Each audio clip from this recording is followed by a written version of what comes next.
The athlete motivational video. You know the type.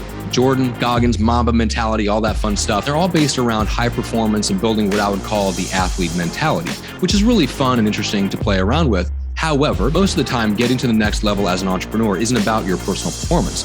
So all this motivational content that focuses you on your own performance can actually lead you away from the very things that would get you to the next level. I'm going to share 3 of those things and why motivational content gets you to focus on the wrong things, along with a timeless principle and a little mindset tactic that's worked really well for me. I'm excited.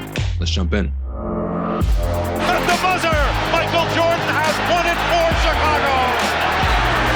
Why did legendary leaders like Edison or Churchill or Rockefeller take naps in the afternoon? Why did legendary creatives like Charles Dickens take walks in the afternoon? It wasn't because they had small goals. They obviously didn't have poor work ethic. So what was it? They were setting the stage for our first factor in getting to the next level, and that's creative breakthroughs. Most businesses don't get to the next level because their CEO figured out how to squeeze out a few more calls and meetings every day. Most businesses get to the next level because they have a creative breakthrough, either in the product they're selling or how it's marketed and sold. For example, IBM creates the personal computer.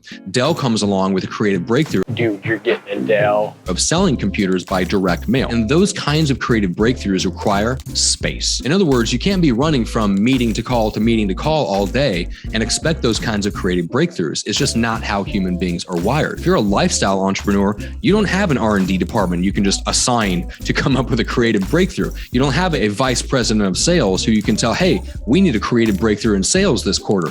That person is you, and you need deep thought and relaxation in order to come up with those creative breakthroughs. All this motivational content can lead a lot of people to obsessing so much about their own performance that it becomes about how much they can put out, how many meetings, calls, appointments, how many widgets can I produce every single day? And they leave themselves no white space in their calendar, no downtime for thought and relaxation. That downtime is the very space that it takes to set the stage for creative breakthroughs. Hell, it takes downtime just to take advantage of a creative breakthrough that just drops in your lap out of the clear blue sky. Tony Robbins got to the next level in the 80s because he combined a breakthrough in his content, great content, with a creative breakthrough in sales and marketing called the infomercial. He produced one of the very first personal development infomercials. Now, he didn't do that on his own. That was an opportunity that dropped into his lap. But if he'd been so focused on his own personal performance that he just kept taking as many speaking gigs and radio appearances and packing his schedule tight, then he wouldn't have taken that opportunity, and he would have missed a life-changing opportunity that basically dropped into his lap. Creative breakthroughs are necessary to get to the next level. And as a lifestyle entrepreneur, you don't get to assign that to an R&D department. It's up to you, which means you've got to create the space for those breakthroughs. Now, how do you do that? That leads us to number 2, which is leverage. And for most entrepreneurs, that means people and systems. Think about Michael Jordan. Even he had a whole team, including Tim Grover, who went on to write the book Relentless. He was Jordan's personal trainer. He had systems for how he reviewed the season, how he got better in the offseason, how he analyzed his opponents. Think about the triangle offense for a second. That's a system. It's a process or a way of playing offense on the court that created easy shots. That took the burden off of Jordan so that he didn't need to carry them all the time, so that he could carry them when they needed him most. Even the elite performers, even the athletes that are the subject of those motivational videos have leverage. Even if you consider yourself an elite performer and your business is based around that, you still need leverage. You still need people and systems to get to the next level. One of the great differences between athletics and business is that in athletics, you can't hire someone to show up and play for you, but in business, you can, and you actually should. You should replace yourself. If I hadn't replaced my own performance in the business with other people and systems, I wouldn't have had the space to create this channel or write a book or work on leveraged income. In other words, leverage was one of the key factors in getting myself to a place where I had the kind of time, financial, and location freedom that I wanted. Leverage can do the same thing for you, but not if you're so focused on your own performance that you never take a step back to build systems and hire people. Before we get to the final element, remember, this channel exists for entrepreneurs who want to get to the next level of influence, impact, and income, and do it all with great lifestyle and great integrity. So if that's you, make sure to hit like, share, subscribe to the channel, do all the things that tells YouTube you like the video, and let's finish with the final element, strategic decisions. Research shows that the average adult makes about 35,000 decisions a day.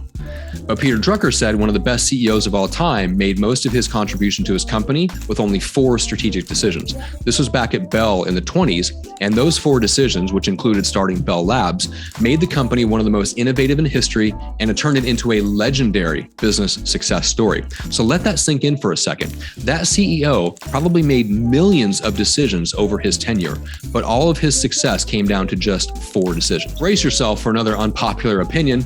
You cannot make those kinds of strategic decisions when you're running from meeting to meeting most of the day. It takes mental horsepower and space and downtime to even see that those are the kinds of decisions that need to be made, let alone to then make the right ones. If you're obsessed with your own performance and the amount of output during the day, it's really easy to let those big strategic decisions pass by because you're burning calories on all the small stuff. Here's the timeless principle that ties all this together. Business is an infinite game.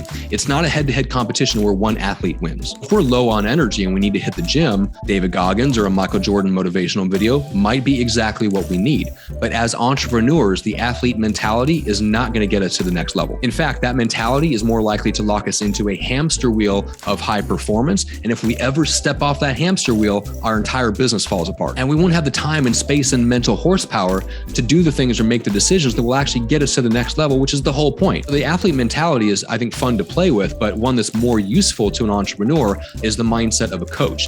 A coach has a similar challenge, a similar toolkit of skills, a similar path to success as an entrepreneur. So I think that's a lot more useful for us to think of ourselves as coaches and build that mentality than the athlete mentality. And that's why I think motivational content ultimately hurts entrepreneurs, especially if you're a lifestyle entrepreneur looking to get to the next level of influence and impact and income and all those things we talk about while doing it with integrity. If all that resonates, if you enjoyed it, make sure to hit like, share, subscribe, and here's another video you might enjoy. We'll see you then.